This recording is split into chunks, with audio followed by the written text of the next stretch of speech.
I hear if you add Taylor Swift to your podcast, listens will go up in the millions. So, Taylor, come on, hook a brother up. I'll give you a good beer.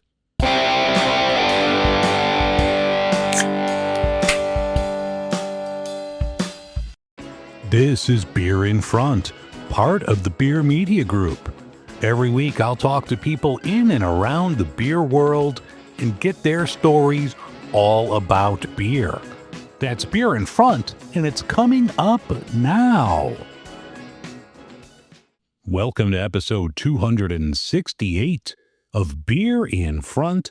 I'm your host, Dave Zalatoris, and Beer in Front is a charter member of the Beer Media Group. On today's show, I'm going to have a beer from Millpond and Little Lager.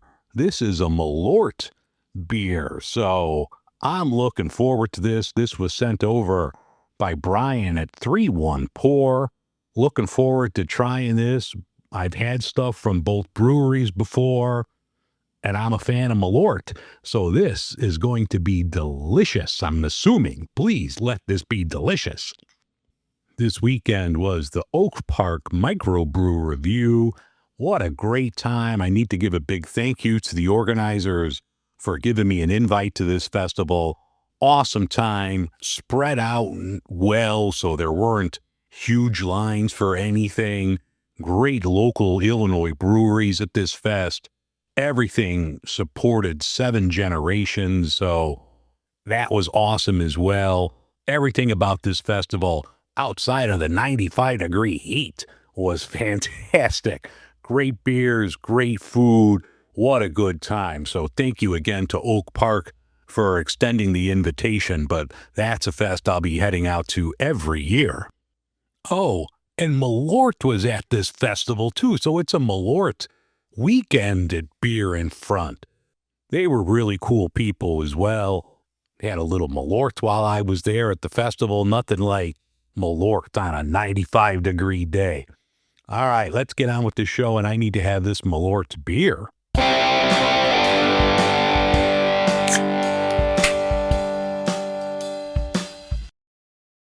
In beer and beverage news, Listerman Brewing out of Cincinnati closed abruptly after 33 years. Saturday the 16th was the last day of operation. They won 2 GABF medals over the years, and their presence is going to be missed in the Cincinnati area. Ballast Point has new local San Diego investors, and the investors who helped the acquisition from Constellation, they've exited according to Brewbound. It's been a wild 10 years for Ballast Point. One of these days, I just got to sit down and do a full episode on the story of Ballast Point and everything that's happened in the last decade. I read over on My Beer Buzz that Revolution and Tip Top Cocktails, they're collaborating on a whiskey sour inspired ale. This is going to be available in 16-ounce cans, clock in at 6.5% alcohol. It's going to be an oak-infused ale with lemon and other natural flavors. Now, Tip Top is teaming up with 4 other breweries around the country to create other cocktail-inspired beers, so keep an eye out for those. Prairie Artisan Ales is coming out with a rainbow sherbet radler with lemonade. If it's anything like their rainbow sherbet sour, it's going to be fantastic, so look for that from Prairie. The Great American Beer Festival is adding spirits to the lineup this year. You can get your tickets for the GABF now. Speaking of Colorado, Brews Beers is having their Belgian Beer Fest on October 4th. It's in their Denver brewery and tasting room. The outdoor area is absolutely perfect for a festival. They limit tickets, so it's not packed to the gills. If you're in Denver that weekend, October 4th, it's a must-go. I'm hoping that the standby travel gods are kind to me again, and if so, I'll be heading back to Denver for this one. Emily Stewart has an article on BusinessInsider.com about the spaghetti, and they say it's the drink of the summer. I had the spaghetti on an episode a couple years ago. Interesting article. Reading the article sounds, well, she mentioned she's not a fan of it, but was talking about the spaghetti, and she says there's other names for it called the NASCAR Spritz or a Trailers Park Spritz. Now, don't disparage the spaghetti, Emily. It's a great beer. Saying that maybe this is due to recession that it's so popular because it's a cheaper beer, usually a Miller High Life. Now, call it what you will, but the spaghetti is delicious. According to this article, once again, it was on Business Insider, going by data from the Square, a payment app, and it shows that orders in the first half are up 65% from last year, and since 2022, orders for a spaghetti are up over 1,000%. So she also says this is more of a industry person's type drink. So whatever you want to call it, it's not just for industry people. It's delicious. So get yourself a spaghetti. You can make it at home. Just a bottle of Miller High Life, some Aperol, little lemon wedge. You're good to go. But the spaghetti is delicious.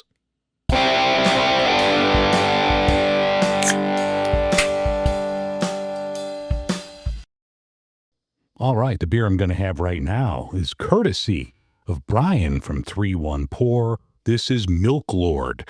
This is a collaboration between Millpond and Little Lager, aged in Malort barrels. So I'm looking forward to this. This is a Munich Helles-style lager. Checks in at only 4.6%. Let's crack this one open.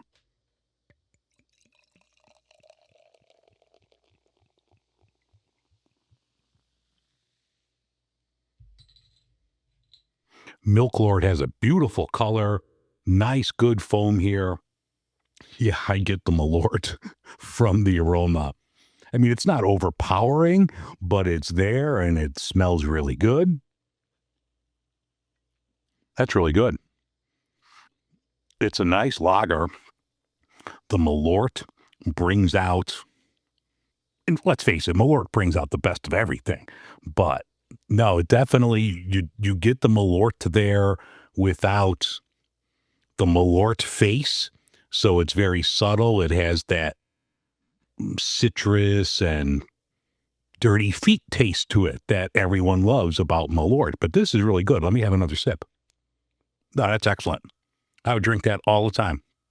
If you're in the St. Louis area, you got to grab yourself Milklörd. I don't know if this is widely available, but this is from Millpond Brewing and Little Lager. It's a collaboration and it's aged in Carl Jeppson Malort barrels. So if you see it, you know what to do. Put this one in the cart, and thank you to Brian.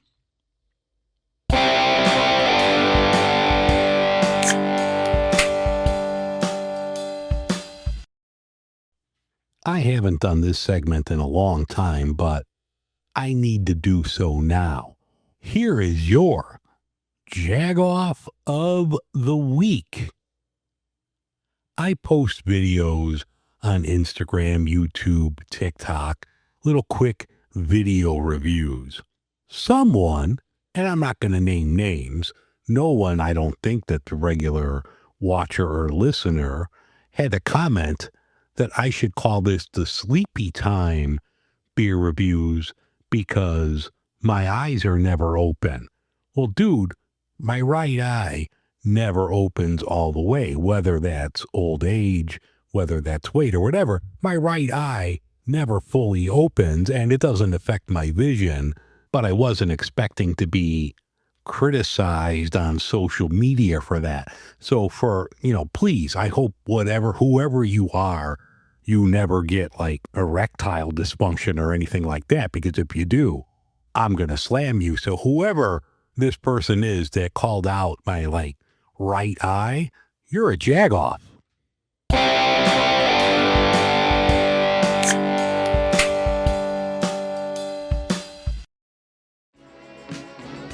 That's going to wrap things up for this edition of Beer in Front. I thank you very much for listening. Don't forget, this Friday, you could check out Midwest Beer News. That's over on YouTube. Rod J from Rod J Beer Ventures and I are having a bi-weekly video series on all the great stuff happening in the Midwest, so check that out. Have a great week, everyone. I'll talk to you next week. And remember, sometimes the beer in front of you is the best one yet.